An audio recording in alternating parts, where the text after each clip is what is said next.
Assalamualaikum warahmatullahi wabarakatuh. Saya Milani Mustari, anggota DPRD Kota Makassar dari Komisi D, mengucapkan selamat ulang tahun untuk Tribun Timur yang ke-12.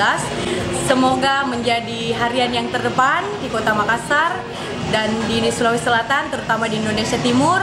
Dan terima kasih untuk selama ini sudah menjadi bagian dari DPRD Kota Makassar dan membawa berita yang terbaik terutama tentang politik dan ekonomi di Kota Makassar. Terima kasih.